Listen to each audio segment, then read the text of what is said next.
ತಹಸೀಲ್ದಾರರು ಆದ ರವಿಕೃಷ್ಣ ರೆಡ್ಡಿ ಅವರು ತಮ್ಮನ್ನು ಉದ್ದೇಶಿಸಿ ಮಾತನಾಡುತ್ತಿದ್ದಾರೆ.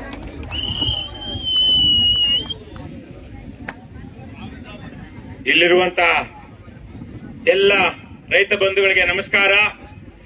ಅನ್ನದಾತ ರೈತರಿಗೆ ಬಂಧುಗಳೇ,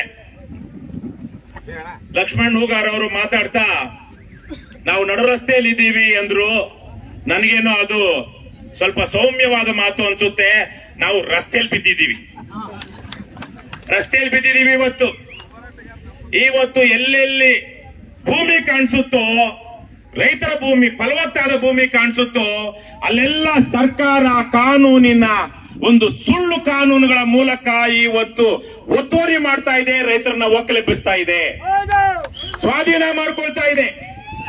ಇವತ್ತು ಬಹುಶಃ ನಾನು ಕರ್ನಾಟಕದಲ್ಲಿ ಎಲ್ಲೂ ಕೇಳಿರ್ಲಿಲ್ಲ, ಒಂದು ಕೆರೆಯನ್ನೇ ಇವರು ಪೂರ್ತಿಯಾಗಿ ಮುಚ್ಚಿಕೊಂಡು ಖಾಸಗಿ ಮಾಡ್ಕೊಂಡಿದ್ದಾರೆ ಅನ್ನುವಂತ ವಿಚಾರವನ್ನ ನಾನೆಲ್ಲೂ ಕೇಳಿರ್ಲಿಲ್ಲ. ಇವತ್ತು ಅಂತ ಒಂದು ಕೆರೆ ಮುಂದೆ ನಾವು ಇಲ್ಲಿ ಕುಳಿತುಕೊಂಡು ರಸ್ತೆಯಲ್ಲಿ, ನಡು ರಸ್ತೆಯಲ್ಲಿ ಬಿದ್ದು ಇವತ್ತು ನಾವು ಈ ಹೋರಾಟದಲ್ಲಿ ಭಾಗವಹಿಸ್ತಾ ಇದ್ದೀವಿ.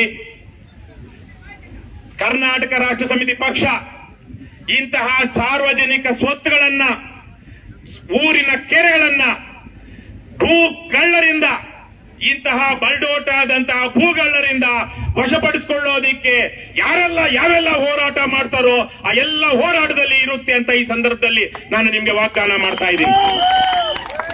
ಇಲ್ಲಷ್ಟೇ ಅಲ್ಲ, ನೂರ್ ಶ್ರೀಧರ್ ಅವರು, ಬಡಗಲಪುರ ನಾಗೇಂದ್ರ ಅವರು ಬಹಳ ದೊಡ್ಡ ಮಟ್ಟದಲ್ಲಿ ಕೆಲಸ ಮಾಡಿದ್ರು ಒಂದು ಸಂದರ್ಭದಲ್ಲಿ, ಚನ್ನರಾಯಪಟ್ಟಣ ಅಂತ ದೇವನಹಳ್ಳಿಯಲ್ಲಿ. ಆ ಹೋರಾಟದಲ್ಲೂ ಸಹ ನಾವು ಆರಂಭದಿಂದ ಜೊತೆಗಿದ್ವಿ. ಇವತ್ತು ಬಿಡದಿಯಲ್ಲಿ 7,500 ಎಕರೆ ಪ್ರದೇಶದಲ್ಲಿ ರೈತರ ಫಲವತ್ತಾದ ಭೂಮಿಯನ್ನ, ಬೆಂಗಳೂರಿನ ಮಲೆನಾಡನ್ನ ವಶಪಡಿಸಿಕೊಳ್ಳೋದಿಕ್ಕೆ ಈ ಭ್ರಷ್ಟ ಸರ್ಕಾರ ಹೊರಟಿದೆ. ಇವತ್ತು ಆ ಹೋರಾಟದಲ್ಲಿ ನಾವು ರೈತರ ಜೊತೆಗೆ ನಿಂತಿದ್ದೀವಿ.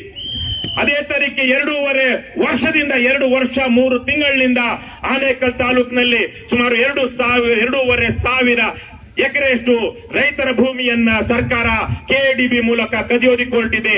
ಅದರ ಪರವಾಗಿ ನಾವು ಅದರ ವಿರುದ್ಧವಾಗಿ ರೈತರ ಪರವಾಗಿ ಹೋರಾಟ ಮಾಡ್ತಾ ಇದೀವಿ. ಬೆಂಗಳೂರಿನ ಸುತ್ತಮುತ್ತ ಜಂಗಮಕೋಟೆಯಲ್ಲಿ, ದೊಡ್ಡ ಬೆಳವಂಗಲದಲ್ಲಿ ಇವತ್ತು ಹೋರಾಟ ನಡೀತಾ ಇದೆ. ಅಲ್ಲೂ ಸಹ ನಾವು ರೈತರ ಪರವಾಗಿ ಹೋರಾಟ ಮಾಡ್ತಾ ಇದ್ದೀವಿ.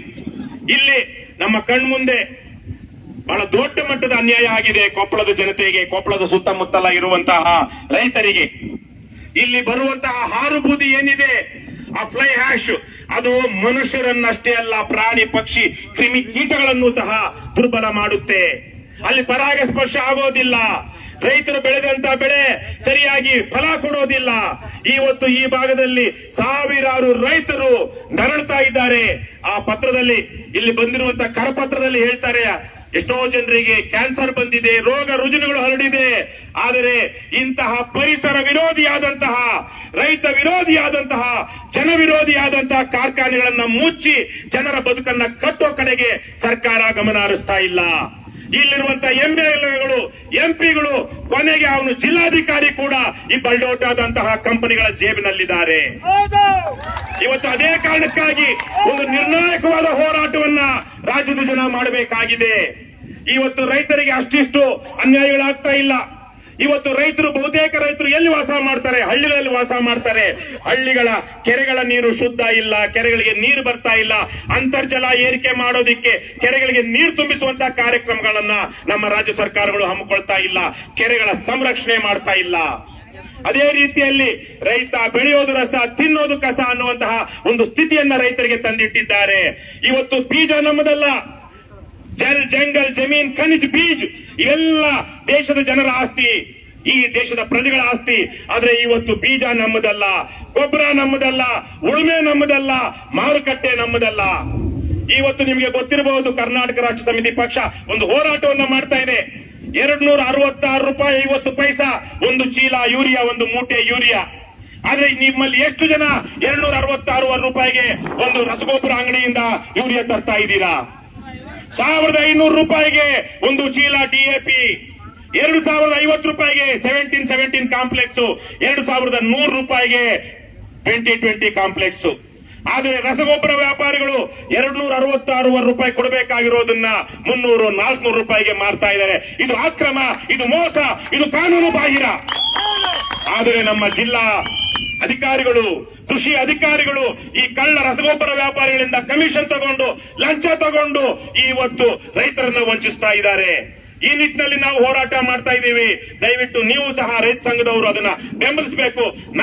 ನೀವು ಸೇರಿ ರೈತರಿಗೆ ಆಗ್ತಾ ಇರುವಂತಹ ಅನ್ಯಾಯವನ್ನು ನಿಲ್ಲಿಸಬೇಕು ಅಂತ ಈ ಸಂದರ್ಭದಲ್ಲಿ ನಾನು ರೈತ ಸಂಘದ ಎಲ್ಲ ಮುಖಂಡರಲ್ಲೂ ಕೇಳ್ಕೊಳ್ತೀನಿ. ಬಹಳ ಮುಖ್ಯವಾಗಿ ಇವತ್ತು ನಾವು ಇಲ್ಲಿ ಸೇರಿರುವಂತಹದ್ದು, ಹಿಂದೆ ನಾನು ಆಗಲೇ ಹೇಳಿದೆ, ಇತ್ತೀಚೆಗೆ ತಾನೇ KT ಶಿವಪ್ರಸಾದ್ ಅವರು ತೀರ್ಕೊಂಡ್ರು. ಅವರು ಬದುಕಿದ್ದಂತಹ ಕಾಲದಲ್ಲಿ ರೈತರ ಮನೆಗಳನ್ನ ಜಪ್ತು ಮಾಡ್ಕೊಳ್ಳೋದಿಕ್ಕೆ ಸಾಲ ಕೊಟ್ಟಂತಹ ಬ್ಯಾಂಕುಗಳು ಹೋದಾಗ ಇದನ್ನ ನಾವು ಮರು ಜಪ್ತು ಮಾಡಬೇಕು ಅಂದ್ರೆ ನಮ್ಮ ಮನೆಗಳಲ್ಲಿ ಏನು ತಗೊಂಡು ಹೋಗಿದ್ರು ಎಲ್ಲಿ ಇಟ್ಟಿದ್ದಾರೋ ಗೋದಾಮುಗಳಲ್ಲಿ ಅಲ್ಲಿಗೆ ಹೋಗಿ ನಾವು ಮರು ಜಪ್ತು ಮಾಡಿ ರೈತರಿಗೆ ಕೊಡಿಸಬೇಕು ಅನ್ನುವಂತಹ ಒಂದು ದೊಡ್ಡ ಹೋರಾಟವನ್ನ ಮಾಡಿದ್ರು. ಅವರ ಹೋರಾಟಕ್ಕೆ ನಾವು ಇವತ್ತು ಸಹ ಕೃತಜ್ಞತೆಗಳನ್ನ ಸಲ್ಲಿಸಬೇಕು. ಇವತ್ತು ಅದೇ ರೀತಿಯಲ್ಲಿ ಈ ಸರ್ಕಾರಗಳು ಹೇಗೆಲ್ಲ ಕಾನೂನು ಬಾಹಿರವಾಗಿ ಜನ ವಿರೋಧಿಯಾಗಿ ರೈತ ವಿರೋಧಿಯಾಗಿ ಕೆರೆಗಳನ್ನ, ಸಾರ್ವಜನಿಕ ಸ್ವತ್ತುಗಳನ್ನ, ರೈತರ ಭೂಮಿಯನ್ನ ವಶಪಡಿಸಿಕೊಳ್ತಾ ಇದ್ದಾರೋ ಅದನ್ನೆಲ್ಲ ನಾವೇನ್ ಮಾಡಬೇಕು? ಮರು ಜಪ್ತು ಮಾಡಬೇಕು.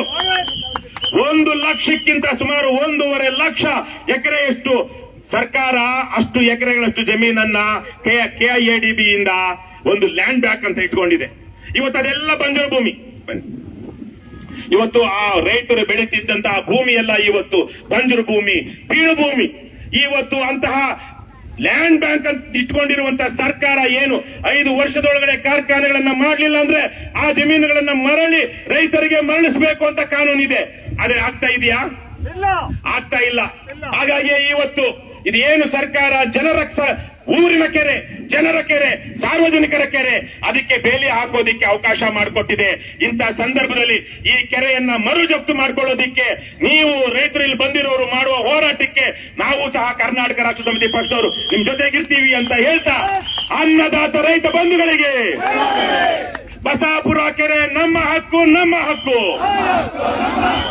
ಈ ಬಸಾಪುರ ಕೆರೆ ನಮ್ಮದು, ನಮ್ಮದು. ಬಂಧುಗಳೇ, ನಾವೆಲ್ಲರೂ ಈ ಹೋರಾಟದಲ್ಲಿ ಶಾಂತಿಯುತವಾಗಿ ಪಾಲ್ಗೊಂಡು ಇವತ್ತೇ ಸಾಧ್ಯ ಆದ್ರೆ ಆ ಕೆರೆಯನ್ನ ನಮ್ಮ ವಶಪಡಿಸಿಕೊಳ್ಳೋಣ, ಜನರಿಗೆ ಬಿಡೋಣ ಅಂತ ಕೇಳ್ಕೊಳ್ತಾ, ಬಂಧುಗಳೇ, ಜೈ ಹಿಂದ್, ಜೈ ಕರ್ನಾಟಕ. Thank you.